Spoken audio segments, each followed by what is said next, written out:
Welcome. Today I am with Sony WH-1000XM3 headphones, and I'll show you how you can turn on or turn off this touch control panel.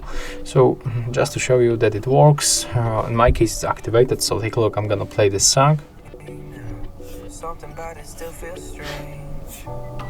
As you can see, I can switch music by using this touch control. So to turn it off, you have to open the Sony headphones application, then go for the system, find touch sensor control panel, and then turn it on. Right now, when I try to control the music, I'm unable. It's not working, so I cannot switch between music. I cannot volume down or volume up. And if you want to turn it on back, just click on the switcher right here, and then we will be able to use it back. As you can see right now, it works. So yeah, that's how we can make it. If you find this video helpful, remember to leave a like, comment and subscribe.